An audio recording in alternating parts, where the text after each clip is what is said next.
నేను శేఖరాచారి నాగర్ కర్నూలు జిల్లా ప్రధాన వార్తలు చూసినట్టయితే జిల్లాలో జరుగుతున్నటువంటి సమగ్ర కుటుంబ ఇంటింటి సర్వేను కలెక్టర్ బదావత్ సంతోష్ క్షేత్రస్థాయిలో పరిశీలించారు. కొల్లాపూర్లో 19వ వార్డులో జరుగుతున్నటువంటి సర్వేను స్వయంగా కలెక్టర్ ఆ ఫామ్లు ఫిలప్ చేస్తున్నటువంటి విధానాన్ని స్వయంగా పరిశీలించారు. అనంతరం అక్కడ సిబ్బందితో అడిగి ఎలాంటి సమస్యలు వస్తూ ఉన్నాయి, ఒక ఫామ్ ఫిలప్ చేయడానికి, ఒక సర్వే చేయడానికి ఎంత సమయం పడుతుంది, త్వరితగతిన ఎట్లా పూర్తి పలు వాళ్ళకు సూచనలు చేశారు. సర్వేకి వెళ్తున్నటువంటి క్రమంలో ముందస్తుగా కుటుంబ యజమానులకు ఎక్కడైతే సర్వేకి వెళ్తున్నారో వాళ్లకు ముందస్తుగా సమాచారం ఇస్తే వాళ్ళు అన్నీ కూడా సిద్ధంగా ఉంచుకుంటారని, దాంతోపాటుగా వాళ్ళు సహకరిస్తారని చెప్పేసి కూడా కలెక్టర్ సిబ్బందికి సూచించినటువంటి పరిస్థితి కనిపించింది.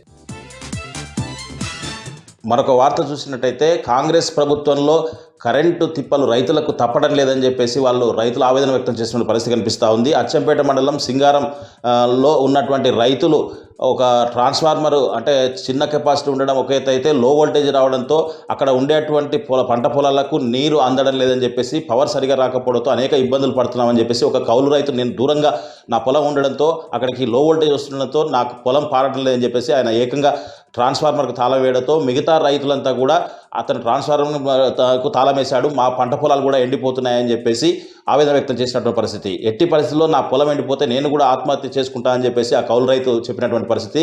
ఇదే విషయము విద్యుత్ అధికారులకు విన్నవిస్తే మీ ఇష్టం ఉన్నది చేసుకోండి అని చెప్పేసి కూడా నిర్లక్ష్యంగా రైతుకు చెప్పినట్టుగా రైతు చెప్తున్న పరిస్థితి కనిపిస్తూ ఉంది. ఏదేమైనప్పటికీ రైతులు ఈ ప్రభుత్వం ఏదైతే నిర్లక్ష్యంగా కరెంటు విషయంలో వ్యవహరిస్తూ ఉందో దీని పట్ల అంటే మంచిగా ఉండాల్సినటువంటి రైతులు కూడా వాళ్ళు గొడవలు పడుతూ ఉన్నారు, నిష్ఠూర పడుతూ ఉన్నారు. కాబట్టి ఇప్పటికైనా ప్రభుత్వం వెంటనే స్పందించి వాళ్లకు సక్రమంగా కరెంటు వచ్చే విధంగా చూడాలని చెప్పేసి కూడా రైతులు ప్రభుత్వాన్ని డిమాండ్ చేస్తున్న పరిస్థితి కనిపిస్తూ ఉంది.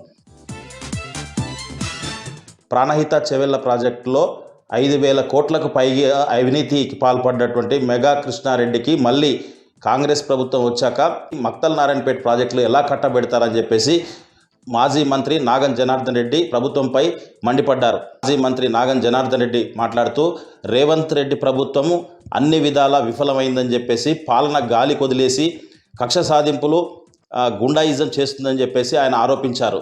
ఏదేమైనప్పటికీ 6 గ్యారంటీలు అసంపూర్తి గ్యారంటీలుగా మారాయని చెప్పేసి, మొత్తంగా పరిపాలన తెలంగాణలో కొద్ది రోజులు చేస్తే ఢిల్లీలోనే ఎక్కువగా మకాం వేస్తున్నట్లుగా మనకు స్పష్టమవుతా ఉందని చెప్పేసి, ఇప్పటికైనా అని ఇచ్చిన గ్యారంటీలు అమలు చేయకపోతే హామీలు అమలు చేసేందుకు ప్రజల లోపల అవగాహన తీసుకొచ్చేందుకు మేము ఉద్యమం చేపడతామని చెప్పేసి కూడా ఆయన తేల్చి చెప్పినటువంటి పరిస్థితి కనిపించింది.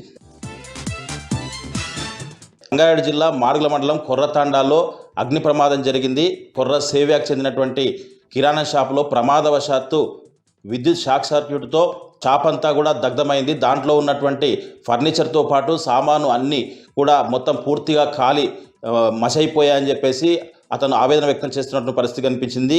మొత్తంగా ఇంత నష్టం జరిగింది కాబట్టి ప్రభుత్వం పట్టించుకొని నాకు ఆర్థిక సహాయం చేయాలని చెప్పేసి కూడా కొర్ర సేవ్య ప్రభుత్వాన్ని వేడుకున్నటువంటి పరిస్థితి కనిపించింది.